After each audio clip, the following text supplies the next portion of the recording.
thank you for such kind words.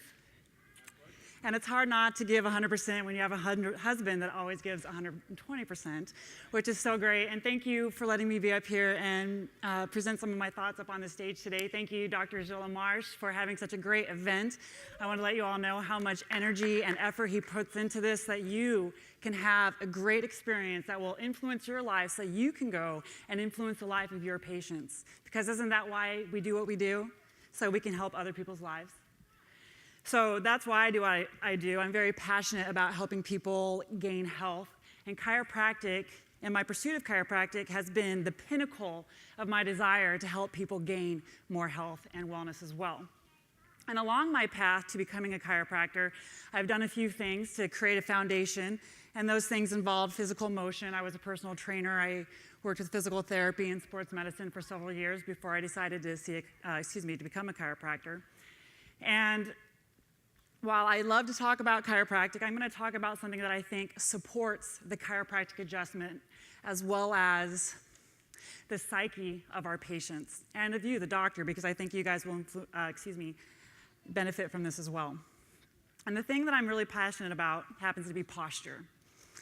And why is posture so important? Can anybody tell me? Well, for one, it supports our spine, right? It influences our spinal health.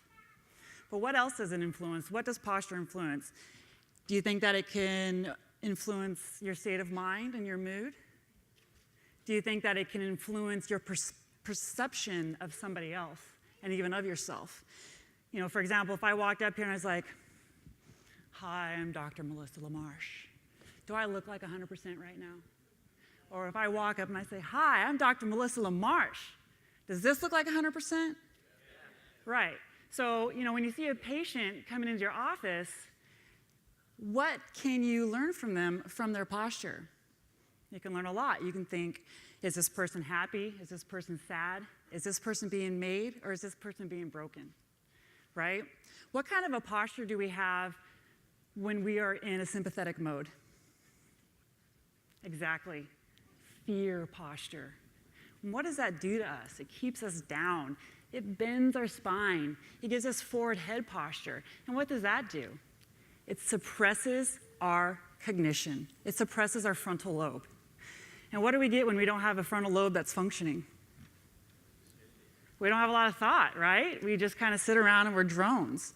So that's another way that posture can influence the psyche of an individual. When we are walking around hunched over all day, it's hard for our brain to physically allow us to think, man, I can do this. I can get up. I can survive. I can thrive in this world, right? So when we take a body from flexion and we put them into extension, it stimulates our cerebellum, which then stimulates our frontal lobe, which then stimulates our life. And isn't that what we're all about here? To help people gain better lives, to move people from survival to thrival. So how can you apply this in your life, in your own practice? There's a few phrases that I've learned people tend to remember, and it also makes them really happy. So that's always a great thing. So one of those things is open up your heart. Right? How does that feel? Think about it. Open up your heart, guys. What does that do for you? Yes, it gives you better posture, but let's also talk back about the psyche and the mentality of an individual. Do you feel better when you do that? Do you take a deep breath of air, and doesn't that deep breath of air feel really, really good? I always know, and it makes you relax. But again, we're driving that cognition. So if you want to help your patients, you can say, you know, I've noticed that, or you want to, if you want to ask your patient, you know, would you like to have some information on how I can help you hold on to your adjustment so I can make you a stronger, more vibrant individual, right? You say, well, all you got to do is open your heart. And I mean, it's such a simple concept, but it has so much behind it because, yes, you're giving a better posture, but you're also, you know, when you say open up your heart, I mean, kind of what does that speak to you from the inside?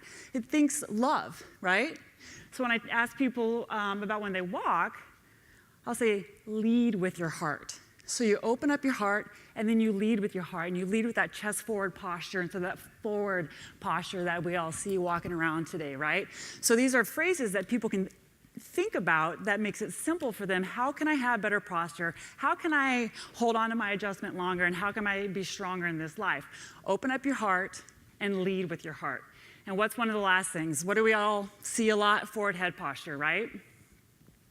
So opening up your heart and leading with your heart already allows the body to bring away that forward head posture and put the head back on top of the shoulders.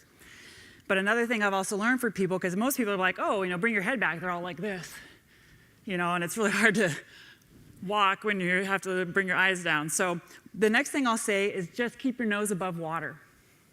And what does that mean, right? You think, keeping my nose above water. Well, that's a survival technique, right? If you're going to drown, you want to keep your nose above water so you can survive and thrive. And people get that. You say, oh, just keep your nose above water. Don't be stuck up, but keep that nose above water. And so physically, you're helping them hold their body better, hold their position better, hold their adjustments longer. But I think that psychologically and mentally, you're helping to plant seeds that stimulate feeling towards love and excitement and thrival.